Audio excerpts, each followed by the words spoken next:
Choose করতে পারি না। এখন আমি যাবো মার্কেটে। Welcome back to my channel. এটা আমার ফার্স্ট ব্লগ হতে চলেছে, আর এই ব্লগটা আমার কাছে খুবই স্পেশাল, খুবই স্পেশাল। আজকে 12 তারিখ ডিসেম্বরের, আর 16 তারিখে আমার মার জন্মদিন, আর সাথে সাথে আমার দিদার মৃত্যুবার্ষিকীও। সেজন্য আমার মা খুব একটা বার্থডে সেলিব্রেট করে না সেই দিনে। আমি চেষ্টা করি আমার অনুযায়ী যাতে আমার মাকে আমি সেই দিনটা খুশি করতে পারি। গতবারও করেছিলাম, আশা করি এবারও আমি করতে পারবো।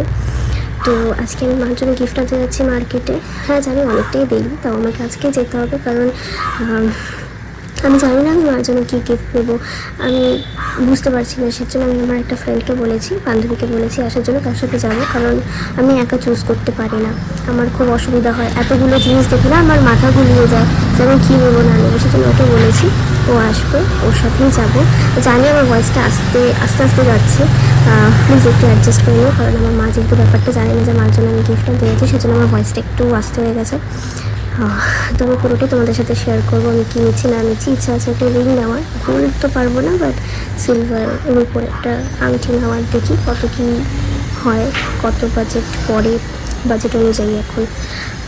তো চলো, এটাই তোমাদের সাথে আমার শেয়ার করার ছিল যে আমি কী নিচ্ছি না নিচ্ছি, কোথায় যাব না যাব, কোন দোকান থেকে নিচ্ছি, কী ডিজাইন নিচ্ছি, কতটা বাজেট পড়ছে, সবটাই তোমাদের সাথে শেয়ার করবো। আর প্লিজ তোমার যদি আমার ভিডিও ভালো লেগে থাকে আমার ইউটিউব চ্যানেলে সাবস্ক্রাইব করে দিও, লাইক শেয়ার অ্যান্ড কমেন্ট করে দিও, করতে ভুলো না। আর আমার ভয় লাগছে আমার মা চলে আসবে, কারণ আমার মা ওই ঘরেই আছে। আর আমার সাথে থেকে আমি সবটা শেয়ার করবো, আমার পাশে থেকেও। স্নান করে নিয়েছি, এখন যাবো আমি হচ্ছে একটু পার্লারে। তার আগে আমি ঠাকুরটা দিয়ে নেবো। এখন বাচ্চা দুটো, আমার লাঞ্চ অনেকক্ষণ আগেই হয়ে গেছে।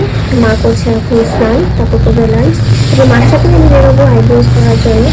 আইব্রোজ করে বাড়িতে আসবো, বাড়িতে এসে আবার রেডি হবো 4টা সাড়ে 4টার ব্যাপার। তারপর আবার মার সাথে বেরোবো। মা চলে যাবে জিমে, আমি চলে যাবো মহাবস্থানে, ওখানে আমার বান্ধবীকে আসবে। আর বান্ধবীর সাথে ওখান থেকে একবারে মার্কেট চলে যাবো।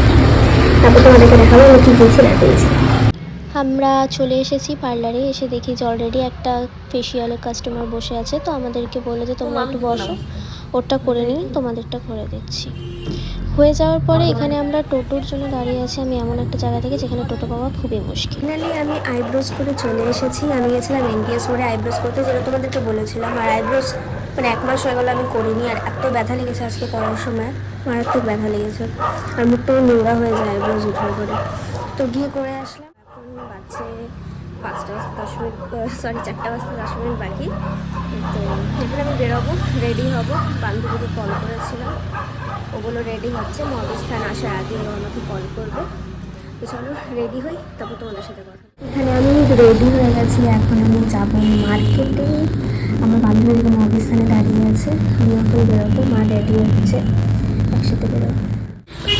এখন আমার মা যাচ্ছে জিমে, আর আমি যাবো এখন মহাবিস্থান। এটা হচ্ছে আমাদের মহাবিস্থান। এদিকে আমি এখন যাবো। এই জায়গাটা জনের ভিড় থাকে, মানে এত ট্রাফিক থাকে এখানে বলার মতো না। আর ওদিকে আমার বান্ধবী দাঁড়িয়ে আছে। এটা হচ্ছে আমার বান্ধবী, বেস্ট ফ্রেন্ড, যার সাথে আমি এখন মার্কেটে যাচ্ছি মার জন্য গিফট আনতে। এই কথাই বলছিলাম, যার মাথায় একটু তার কাটা। এটাই হচ্ছে সেই দোকানটা যেখান থেকে আমি সমস্ত রকমের জুয়েলারিস কেনাকাটা করি। নাম হচ্ছে নিউ সিলভার কুইন। এখানে আমি মার জন্য এই আংটিটা চুজ করে নিয়েছি। তো বাইরে যখন ছিলাম সেরকম শেয়ার করতে পারিনি, কারণ বড় একটা ঝামেলা হয়ে গেছিলো। ঝামেলা বলতে, আমি যে দোকানে গিয়েছিলাম সিলভার কুইনে, ওখানে নেটওয়ার্ক খুবই স্লো। তো হয়েছে যে আমি পেমেন্ট করার জন্য বাইরে গিয়েছি, আর আমি একজনকে কিউআর বলতে কি, কিউআর কোডটার উপরে অ্যামাউন্টটা লেখা ছিল। তো সে আমাকে জিজ্ঞেস করেছিল যে কত পড়েছে না পড়েছে। তো যেহেতু মানে আমি করতে পারবো না, মানে কি বলবো, আমার এত মাথা খারাপ হয়ে যাচ্ছে না, আমি কথা বলতে তোতলে যাচ্ছি। তো আমি কি করেছি, একবারে ফটো নিয়ে, ওখানে যেহেতু অ্যামাউন্টটা ছিল, তো আমি ফটো নিয়ে ওকে পাঠিয়ে দিয়েছি। এবার ও ভাবছে যে আমি ওকে বলছি পে করার জন্য, ও কী করছে, ও পে করে দিয়েছে, সাথে সাথে আমিও পে করে দিয়েছি। তারপর আমি মানে বুঝতে পারিনি যে ও পে করে দিয়েছে। তো আমারটা চলে যাওয়ার পরে আমি ওনাদেরকে দেখালাম যে আমি পেমেন্ট করে দিয়েছি, এটা চেক করে নাও। তো ওখান থেকে স্লিপটা বেরিয়ে আসলো। তো তারপরে আমাকে ও বললো আমি পেমেন্ট করে দিই। ও আমাকে সাথে সাথে ট্রানজ্যাকশন আইডিটা পাঠালো যে ওর পে করে দিয়েছে অলরেডি। তো আমি ওনাকে বললাম যে একটু দেখতে পারবে যে মানে দুটা আলাদা আলাদা নামে হচ্ছে একই পেমেন্ট গেছে, একটু আপডেটটা আমাকে একটু দিতে পারবে? তো বলে যে না, এরকম তো হয় না, দুটো মানে দুবার কি করে আসে, কারণ হচ্ছে প্রথমে বিশ্বাস করছিল না, ঠিক আছে, প্রথমে আমাকে এরকম করে বলছে যে আলাদা আলাদা স্ক্যানার আসে এটাতে, তাহলে তুমি কীভাবে মানে একই স্ক্যানার দিয়ে দুজন পে করতে পারলা, হ্যাঁ না তা না, এগুলো আমাকে বললো। তো এগুলো বলার পরে আমাকে বলে যে হচ্ছে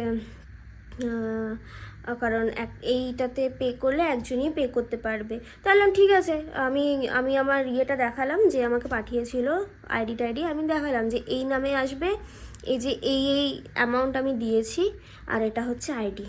তো তখন তারা বলে যে এখন তো আমরা দেখতে পারবো না, তাহলে কাল সকালবেলা তুমি তোমার নামটা, তোমার নাম্বারটা আমাকে দিয়ে যাও, আর তুমিও নাম্বারটা নিয়ে যাও, 12টার পরে ফোন, যদি আমরা ফোন না করি তো তোমরা ফোন করো, বা এসে যদি আমরা দেখি যে একই পেমেন্ট হয়েছে দুবার, তাহলে আমরা টাকাটা ফেরত দিয়ে দেবো।